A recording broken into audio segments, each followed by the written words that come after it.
On ne le sait pas toujours, mais le tourisme est l'un des plus importants secteurs de l'économie mondiale. Il s'est largement démocratisé et même massifié. Il est aujourd'hui possible au plus grand nombre et pour un coût toujours plus bas d'aller visiter les quatre coins de la planète et avec de moins en moins d'obstacles. Donc aujourd'hui, regardons avec des cartes quelles sont les nouvelles pratiques et les nouvelles frontières du tourisme international. Selon l'Organisation mondiale du tourisme, on comptait en 1950 25 millions de touristes, ou plutôt d'arrivées de touristes internationaux, puisque c'est ainsi qu'est calculée l'affluence touristique dans la plupart des exemples que nous allons vous présenter. Et depuis, le tourisme international a été multiplié par 50 pour atteindre 1,2 milliard d'arrivées en 2015 et une forte augmentation qui s'explique notamment par plusieurs facteurs. Les progrès dans l'aéronautique, qui ont raccourci les temps de trajet, la dérégulation dans le domaine des transports, qui a permis de baisser les prix, donnant naissance au low cost, et l'émergence économique de géants démographiques comme la Chine, l'Inde, le Brésil, et la croissance de leur classe moyenne.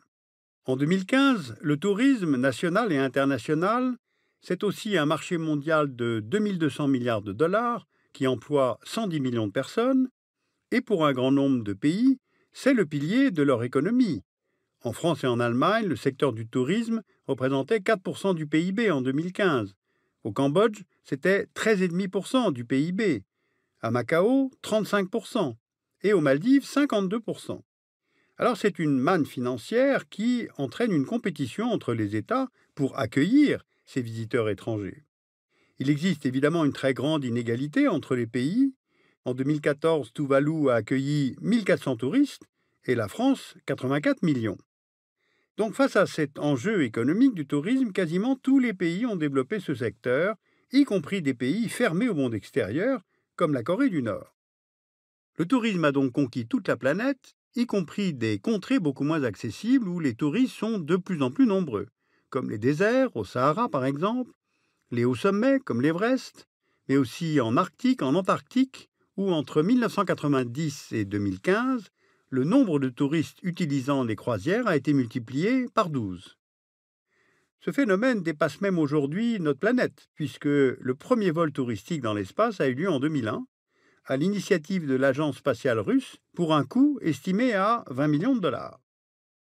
Les frontières du tourisme ont donc été repoussées, et en même temps elles sont en constante évolution, car les destinations s'ouvrent et se ferment sous la pression de divers facteurs, notamment politiques. Prenons l'exemple de la Birmanie. Entre 1962 et 2011, le pays a connu une longue période de dictature militaire et d'isolement. En 2011, 800 000 touristes étrangers ont visité le pays, et cette même année, le pouvoir passe entre les mains des civils, le pays et l'économie s'ouvrent, entraînant un afflux de visiteurs étrangers. Et en 2015, ils étaient presque 5 millions. Autre exemple, à Cuba, la restauration des relations diplomatiques avec les États-Unis depuis juillet 2015 entraîne un afflux de touristes américains. En Iran, la levée des sanctions internationales devrait largement favoriser le développement du tourisme.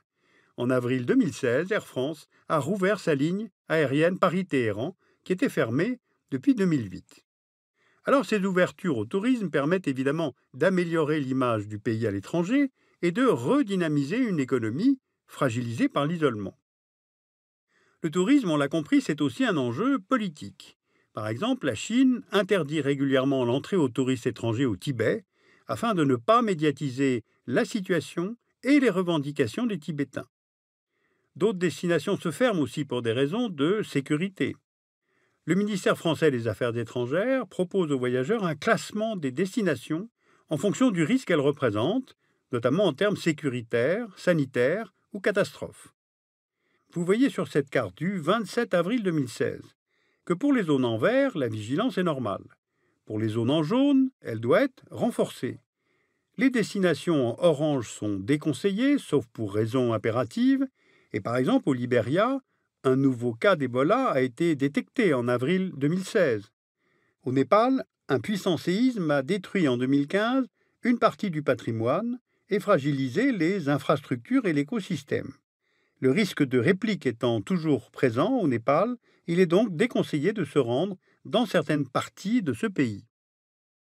Et enfin, les destinations en rouge, principalement des zones de conflit, sont formellement déconseillées.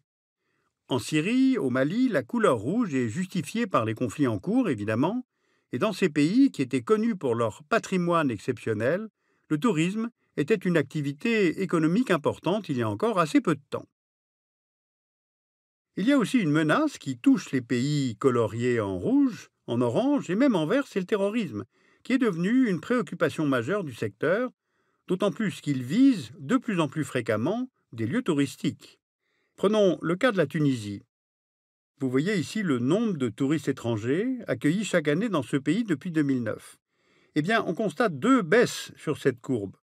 En 2011, à la suite des printemps arabes, et en 2015, à la suite de deux attentats qui ont touché le musée de Tunis et la station balnéaire de Sousse.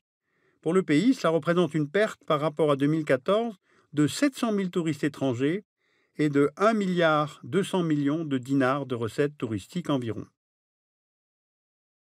Alors à la suite de tels attentats, les voyageurs se tournent vers d'autres destinations jugées plus sûres, l'Italie, l'Espagne, le Portugal, et donc on le comprend, la menace terroriste rebat les cartes du tourisme. Il y a aussi un autre facteur de bouleversement qui est plus durable, celui-là, c'est le changement climatique. En 2008, la Deutsche Bank Research a étudié l'impact que le changement climatique aurait sur le tourisme dans plusieurs pays.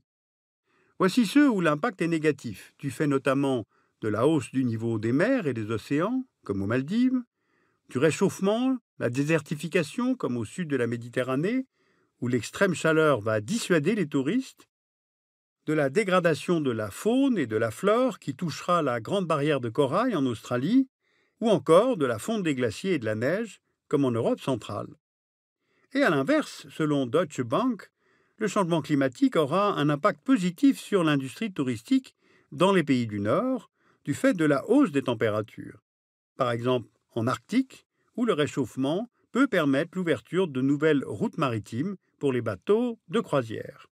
Or, le paradoxe, c'est que le tourisme est en lui-même en partie responsable de cette évolution, puisque le secteur représente environ 5% des émissions mondiales de CO2.